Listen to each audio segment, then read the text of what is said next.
Et salut à tous, c'est Abricot, et aujourd'hui on se retrouve pour le 10e et dernier épisode de la saison SDSHM. Dans ce tuto, nous allons apprendre à dessiner Venom en style cartoon. Sachez par ailleurs que je sortirai une vidéo prochainement pour parler des nouveautés et du thème de la prochaine saison. Concernant le dessin, après quelques recherches, il se trouve que Venom est considéré comme un super-héros, et cela ne fait pas de doute, il appartient bien au MCU. C'est pourquoi je l'ai rangé dans cette saison. Sans plus tarder, n'oubliez pas de rejoindre mes réseaux afin d'être informé sur les futurs projets, et bien plus encore. C'est parti.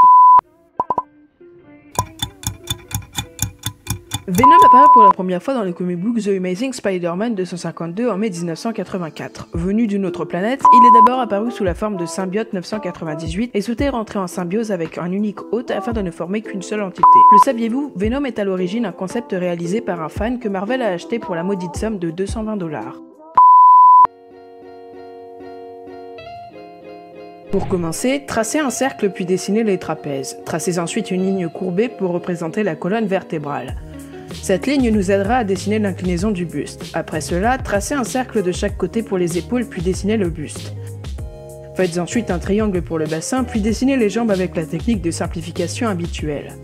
Ainsi, simplifiez les membres par un trait et les articulations par un cercle. D'abord, tracez un cercle puis un triangle inscrit dans celui-ci pour le pied gauche. On ne tracera qu'un cercle pour le pied droit. Par la suite, utilisez la même technique pour dessiner les bras. Enfin, dessinez les muscles par-dessus les traits de construction.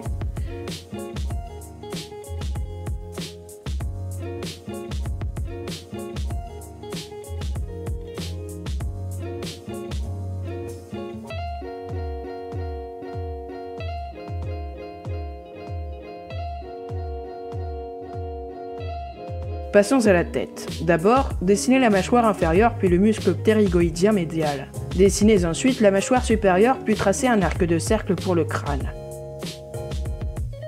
Après cela, dessinez les yeux puis les dents et les gencives. Enfin, dessinez la langue et l'œil gauche.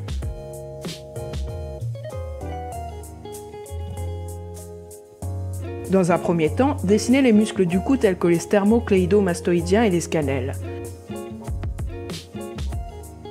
Dessinez dans un second temps les pectoraux et la marque d'araignée. Pour cela, tracez d'abord un cercle pour le céphalothorax, c'est-à-dire la partie du corps de l'araignée comprenant la tête et le thorax. Dessinez ensuite les chélicères et les pattes comprises uniquement sur le céphalothorax.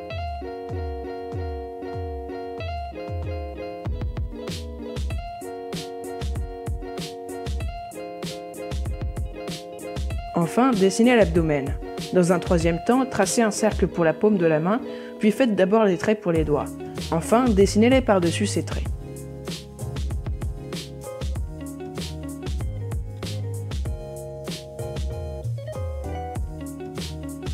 Après cela, repassez avec un crayon plus gras du type 4B pour faciliter l'ancrage. Ajoutez également quelques détails tels que les aspérités des muscles et de la peau.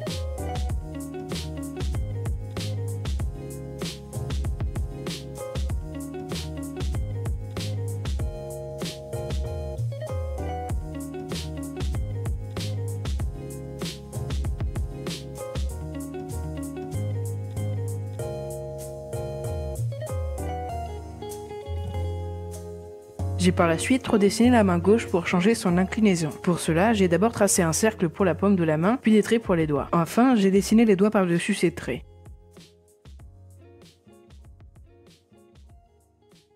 Passons à l'ancrage. Dans un premier temps, ancrez votre dessin en repassant sur votre trait avec un liner. Dans un second temps, repassez sur le pourtour du personnage d'un trait plus épais. Ajoutez dans un troisième temps de la texture sur le personnage. Pour ce faire, vous pouvez ajouter des ombres hachurées, des blessures et quelques malpropretés ça et là. Passons au remplissage. Tout d'abord, faites les reflets en bleu nuage.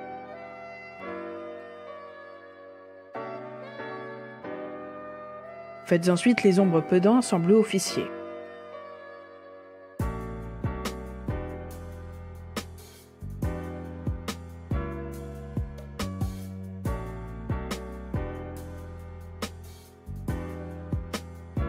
Enfin, repassez en bleu orageux pour faire les ombres profondes. Si vous avez oublié quelques reflets au passage, comblez-les en bleu nuage et coloriez les extrémités en bleu officier.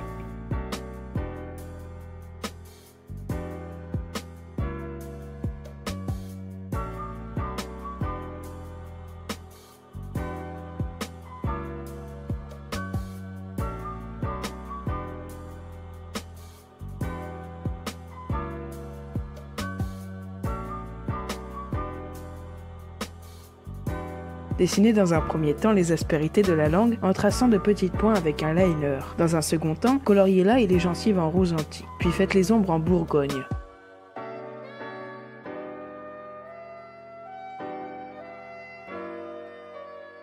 Dans un troisième temps, coloriez les dents en ivoire puis faites les ombres du coin de l'œil en gris froid 1.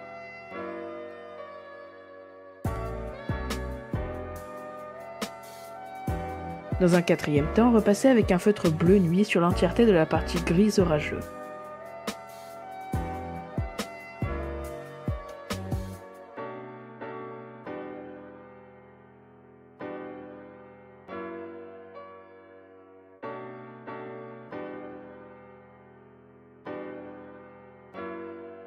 Dans un cinquième temps, coloriez les ombres plus denses des muscles sur la marque d'araignée en gris froid 1, puis faites les ombres profondes en gris froid 3.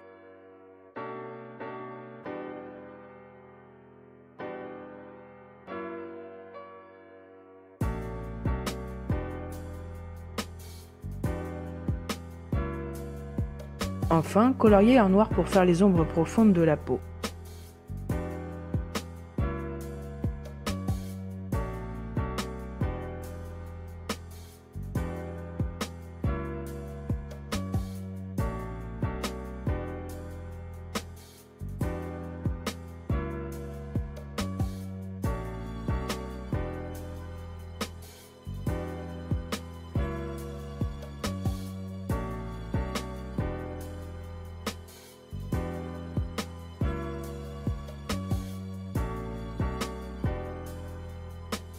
J'ai également rajouté un fond hors vidéo. Pour cela, j'ai colorié l'ombre du personnage en gris glacé 5 et la couleur du sol en gris froid 3. Puis j'ai dessiné des fissures et des cailloux avec un liner que j'ai surligné en gris glacé 5 pour faire les ombres. Il aurait peut-être mieux fallu utiliser moins d'encre noire, principalement sur la jambe droite. C'est pourquoi j'ai utilisé des crayons pour rectifier cette erreur. Et voici le résultat. Pour cela, j'ai mélangé du pastel bleu foncé ainsi que du gris avec du blanc.